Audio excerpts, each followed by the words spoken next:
BFM Business, objectif, raison d'être. Cyril Ariel. Bonjour à toutes et tous, j'espère que vous allez bien. Alors cette semaine, on vous propose une émission spéciale. Nous sommes à Rennes, au parc des expositions, pour le salon CEFIA, le carrefour des fournisseurs de l'industrie agroalimentaire. Pour sa 26e édition, nous allons recevoir dans cette émission le directeur du salon. Puis ensuite, bien évidemment, nous allons faire un focus sur les tendances des consommateurs, mais également alimentaires pour l'alimentation de demain. Et puis ensuite, nous allons vous présenter deux pépites, deux acteurs de cette industrie. Allez, on rentre tout de suite dans le cœur du sujet. Ils sont là, ils sont nombreux et ils s'engagent. BFM Business, objectif, raison d'être. Les entreprises face aux défis de la RSE. Je suis dès à présent avec le directeur du salon, Sébastien Gillet. Merci infiniment de nous accueillir. Alors ici, ce sont 45 000 mètres carrés. Alors expliquez-nous, qui sont ces exposants et quel est, on va dire, l'ADN de ce salon CEFIA? Bonjour à vous, déjà merci aussi à vous d'être là. C'est un vrai coup de projecteur vous donnez à l'agroalimentaire. C'est 1600 exposants, c'est le plus grand rassemblement agroalimentaire en France. Il n'y a pas de grande industrie sans grand rassemblement et le CEFIA va illustrer en fait tous les enjeux de l'agroalimentaire sur les 10, 20, 15 prochaines années. Au CEFIA, en fait, vous allez retrouver comment on va se nourrir demain.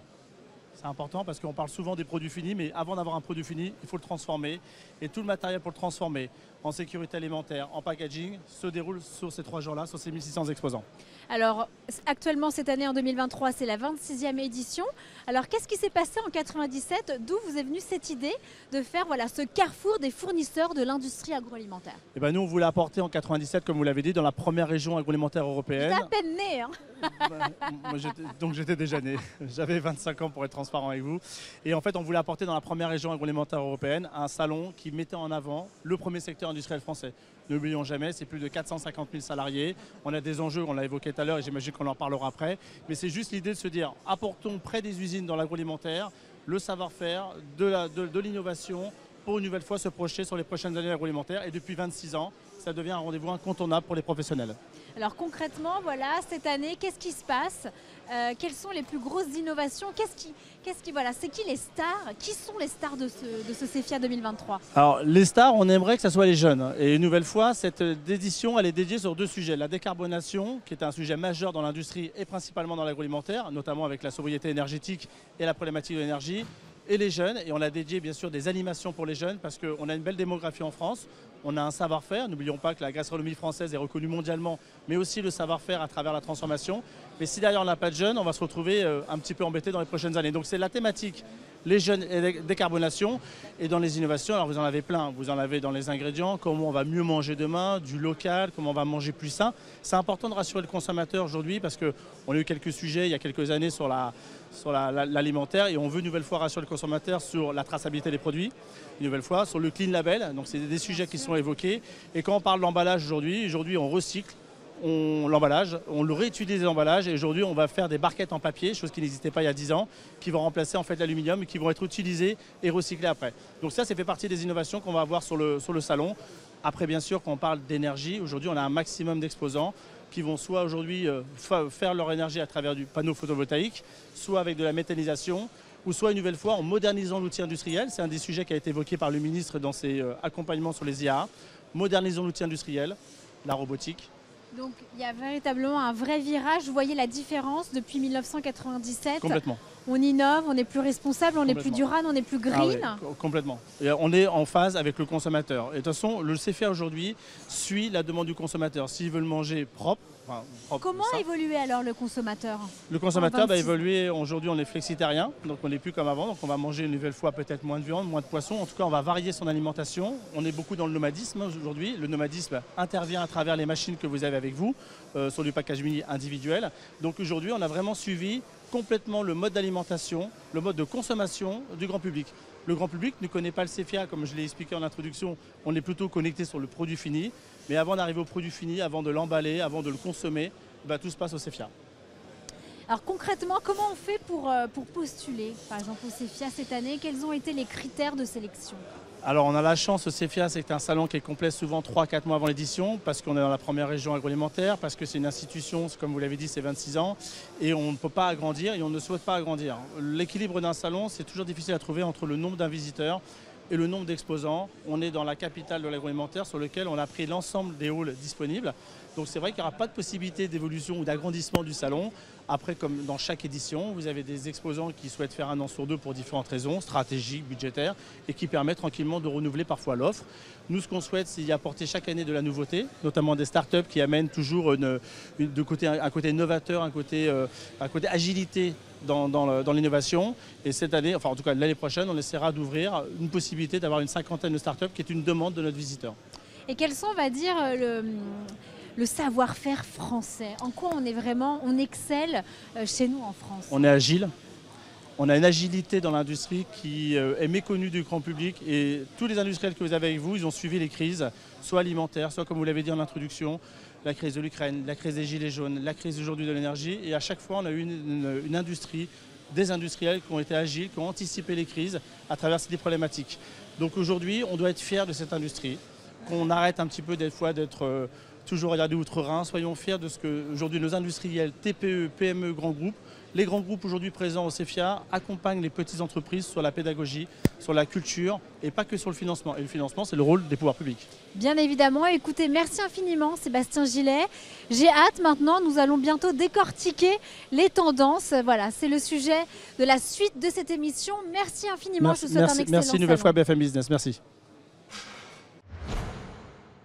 Et il est temps maintenant d'aborder les tendances de fond en matière d'agroalimentaire. Et je suis ravie de vous présenter Sophie de Rênal. Bonjour Cyrielle. Bonjour, vous êtes directrice marketing de Nutri Marketing, une agence que vous avez fondée avec vos deux autres sœurs il y a 25 ans. C'est une agence spécialisée dans la veille de l'innovation, le développement de nouveaux produits, la communication nutritionnelle. Alors de manière très concrète, Sophie de Rênal, quelles sont les 5 tendances de fond actuellement en alimentaire ?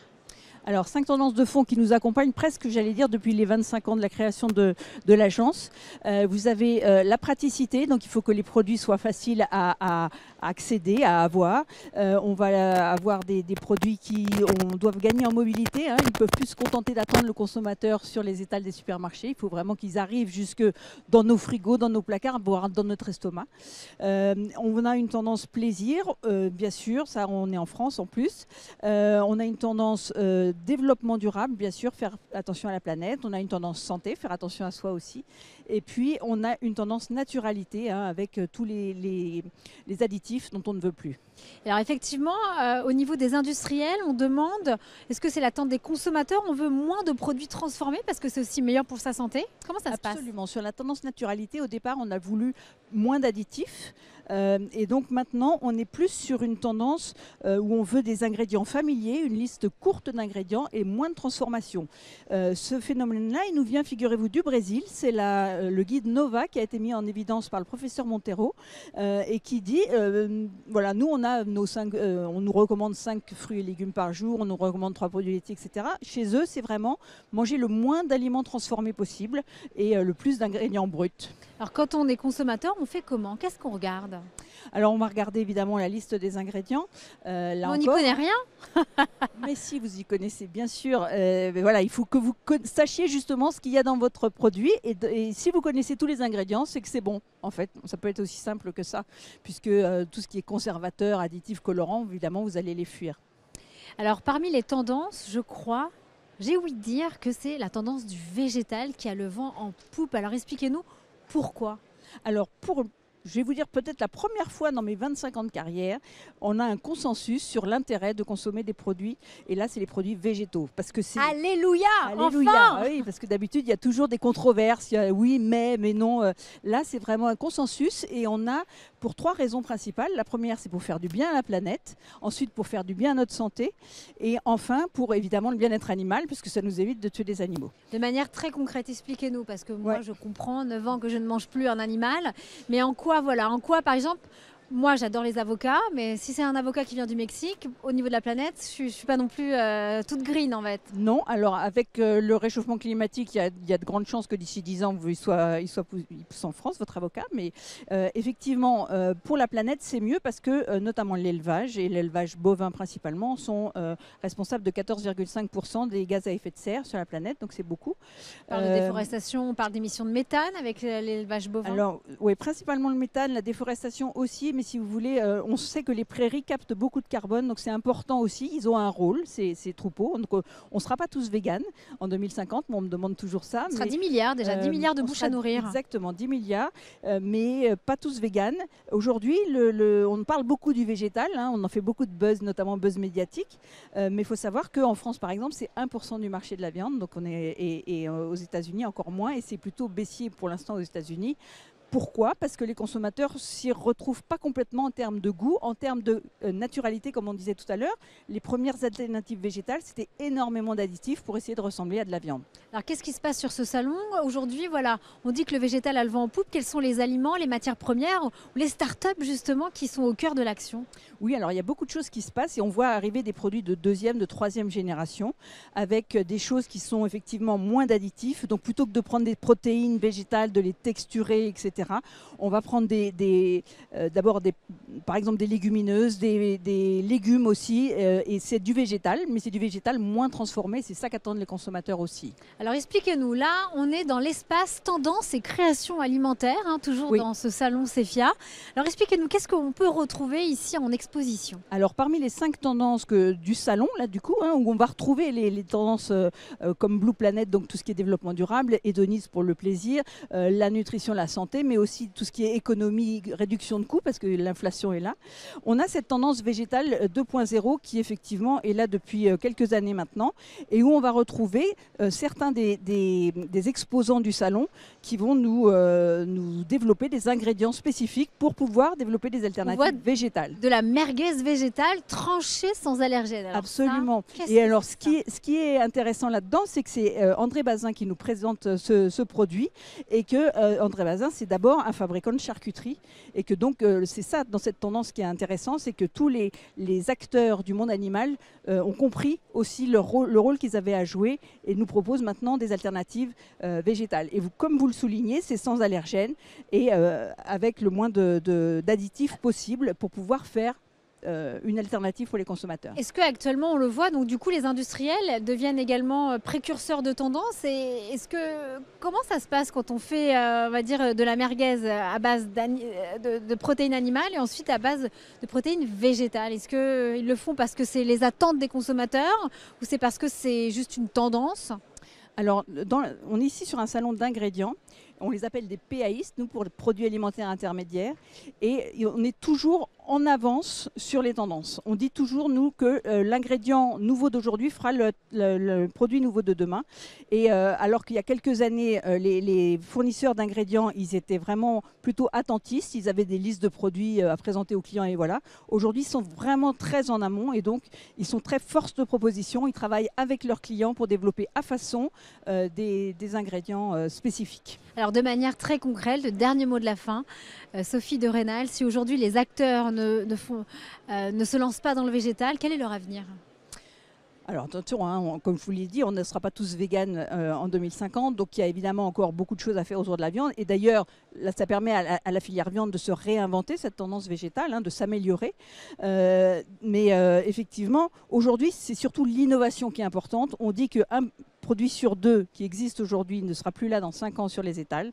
Donc celui qui n'innove pas sera plus là demain. Ne se projettera pas. Voilà, merci exactement. Infiniment. Avec plaisir. Sophie de Rênal, on vous souhaite un excellent salon et merci pour tous ces incentives végétales. Merci beaucoup à vous.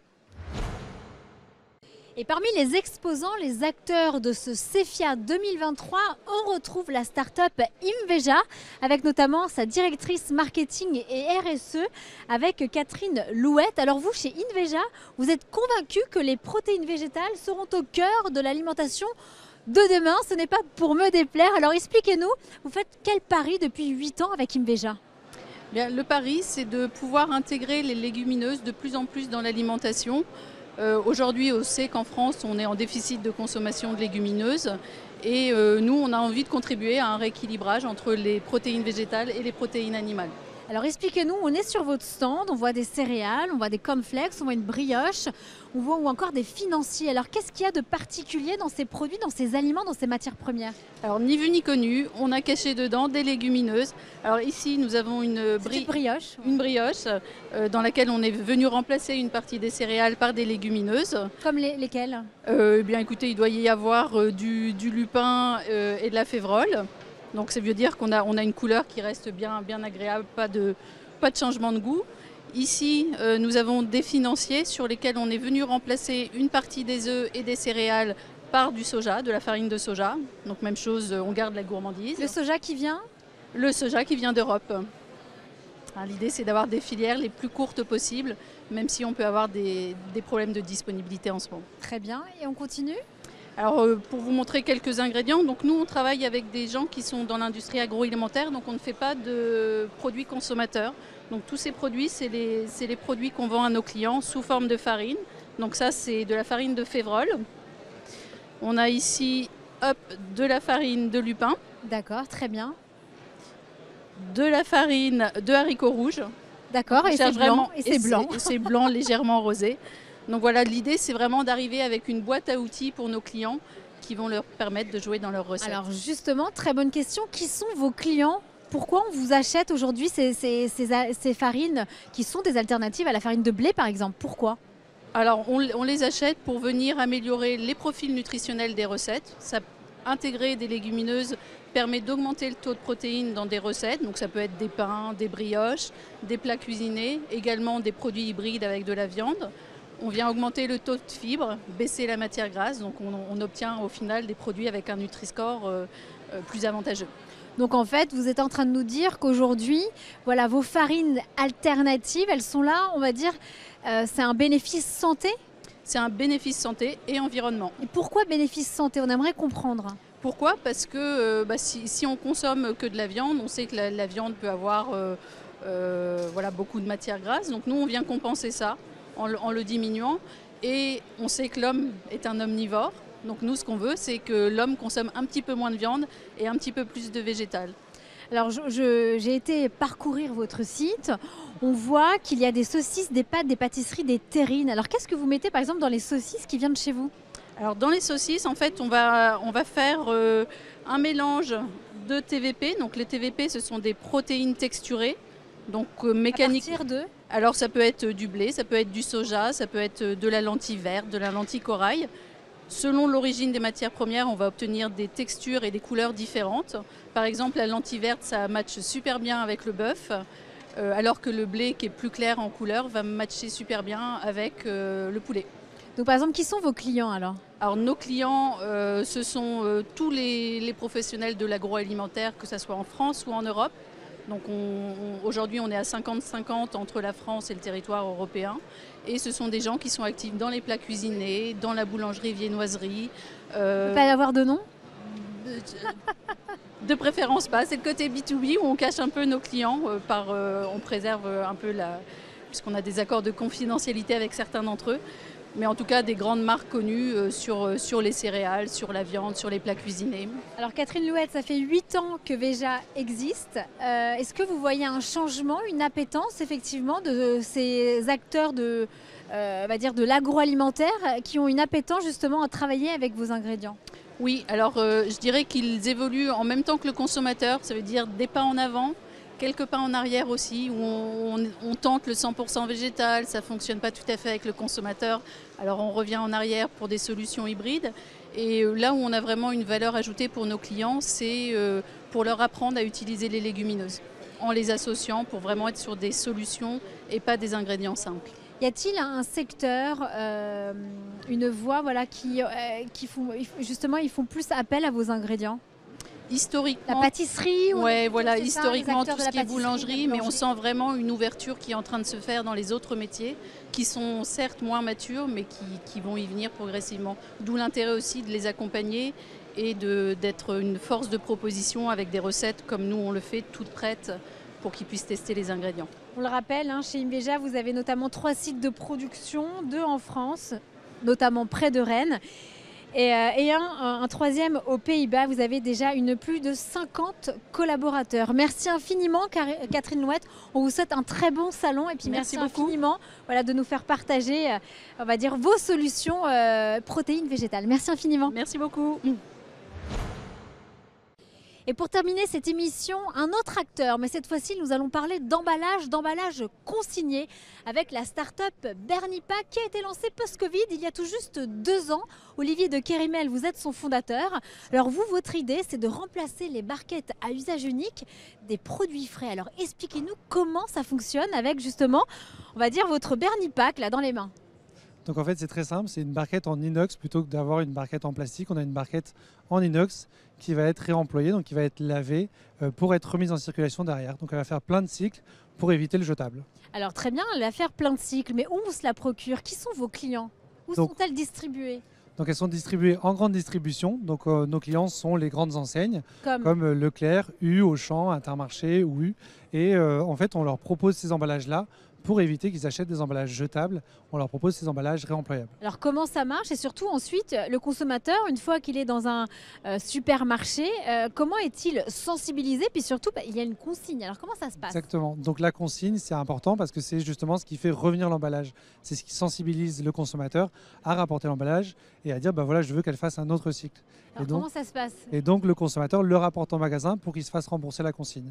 Remboursé de combien? Remboursé de 2 € par exemple sur ce format-là. Et est-ce que ça marche bien concrètement? Ça marche. Vous êtes lancé il y a 2 ans. Vous êtes présent dans combien de supermarchés ou hypermarchés? On est présent dans 5 enseignes aujourd'hui sur l'ouest de la France. Très bien. Et aujourd'hui, on a des très bons retours d'un point de vue consommateur. Donc le consommateur joue le jeu parce qu'il rapporte l'emballage. Et évidemment, il faut qu'on aille plus loin encore en proposant beaucoup plus de produits conditionnés en réemployables. Donc vous, ensuite, ça marche comment en interne? Quand vous les récupérez, vous les faites laver comment? Donc nous, on vient récupérer en magasin les contenants sales. Ensuite, on les fait laver et on les redistribue ensuite au magasin d'à côté ou à l'industriel d'à côté. Donc ça marche très bien pour le rayon boucherie, charcuterie, poissonnerie, ça se passe comment? Traiteur, tous les produits frais qu'on trouve aujourd'hui en magasin qui sont conditionnés dans des emballages plastiques. Et en quoi du coup vous êtes plus éco-responsable? C'est plus éco-responsable, c'est plus responsable en tout cas parce que ça évite justement de jeter des déchets, ça évite de toujours avoir à fournir de la matière première, ça évite le recyclage et donc on est plus sur du lavage très simplement et donc on va permettre à un emballage de faire plus de 100 cycles là où un emballage jetable n'en fait qu'un. Est-ce que c'est possible quand on est consommateur d'acheter donc du coup avec votre Bernipack et surtout de le garder, de revenir? Est-ce que ça marche? C'est une bonne question. C'est une bonne question. Il y a des consommateurs qui les gardent. C'est pas le but. Le but, c'est que les emballages tournent. Il faut que ça fasse des cycles. Donc le consommateur, lui, il peut le réutiliser chez lui s'il a envie, mais le but, c'est qu'il le rapporte au magasin pour que nous, on puisse le faire des cycles derrière. Et il n'y a qu'une taille du coup, ou il y a plusieurs Non, il y a tailles? plusieurs tailles, il y a plusieurs formats. Et vous savez en quelle matière? C'est en inox, donc en inox brut, fabriqué en France. Voilà. Et vous faites comment aujourd'hui? Vous intéressez ça surtout à la grande distribution? Grande distribution, industrie agroalimentaire et aussi la restauration collective. Et eux, ils gagnent quoi? Est-ce que c'est un coût économique ou pas de remplacer leur barquette à usage unique par justement vos Bernipack? À ce jour, c'est pas encore économique, mais écologique. Alors expliquez-nous en quoi ça coûte combien pour la grande distribution aujourd'hui d'utiliser votre Bernipack? Il faut compter aujourd'hui des barquettes de ce type-là, ça va coûter 50 centimes, là où aujourd'hui ils paient 10 centimes pour une barquette. Et comment vous faites pour les convaincre? C'est eux qui sont convaincus. La feuille de route RSE. C'est eux qui sont convaincus, c'est exactement ça. C'est pour l'aspect écologique. C'est aussi pour proposer un nouveau service à leurs consommateurs. Et ça permet aussi de fidéliser le consommateur. Et quels sont vos objectifs de développement là? On est au début de l'année 2023. À horizon peut-être fin 2024. Vous espérez être présent dans combien d'enseignes? Donc fin 2023, on a prévu d'être présent dans 80 magasins répartis sur les 6 enseignes, les grandes enseignes. Et l'idée, c'est là, on va passer à l'étape d'après en 2024. C'est de passer avec les conditionnements des produits industriels. Donc de vraiment avoir des grandes marques qui conditionnent dans des contenants en inox maintenant. Alors montrez-nous un peu le cycle de vie. Là, on est sur votre stand. Montrez-nous comment ça fonctionne. Donc le cycle de vie, c'est nous on livre ces contenants-là à un industriel ou au magasin. Et c'est lui qui va aller conditionner ces produits-là, soit sur son laboratoire en interne, soit dans sa ligne de production. Et ensuite, c'est mis en rayon, comme on peut le voir ici, avec des filets de poisson. Et donc, c'est mis au rayon poissonnerie. Et on va avoir ces produits-là qui seront proposés en contenant consigné. Et comment vous faites aujourd'hui les consommateurs? Comment la consigne, là, je vois 3 €, c'est peut-être pas évident pour les petits porte-monnaies. Comment vous essayez de les convaincre en disant si vous le rapportez, en tout cas, ce sera... C'était pas évident au départ, mais en fait, on a réalisé que tous les consommateurs jouaient le jeu parce qu'ils savaient qu'ils pouvaient se faire rembourser très rapidement. Donc, dès le lendemain, ils pouvaient retrouver leurs 3 € s'ils le rapportaient en magasin. Donc, en fait, c'est tout type de consommateur, on l'a constaté, c'est tout type de consommateur se tourne vers ce type de solution-là. Bon, et très bien. Et donc, après la France, vous voulez vous déployer où? En Europe. En Allemagne, en Italie, en Oui, Espagne? exactement. Voilà. Parce qu'il y a des pays qui sont très très intéressants justement pour le retour de la consigne, comme l'Allemagne ou la Scandinavie. Pourquoi ils sont plus sensibilisés? Parce qu'ils sont beaucoup plus en avance sur la consigne dans ces pays-là. Et voilà, et les consommateurs sont déjà très avertis sur ce sujet. Ben super, on vous souhaite en tout cas un super développement. Merci infiniment Olivier de Kerimel pour nous avoir présenté en tout cas ce Bernie Pack et on vous souhaite un excellent salon. Avec plaisir, merci. Objectif Raison d'être touche à sa fin. J'espère que cette émission spéciale en plein cœur du salon Cefia depuis le parc des expositions de Rennes vous a plu. Je vous souhaite une excellente soirée. Je vous donne rendez-vous la semaine prochaine à la même heure. D'ici là, prenez soin de vous. BFM Business. Objectif Raison d'être. Les entreprises face aux défis de la RSE.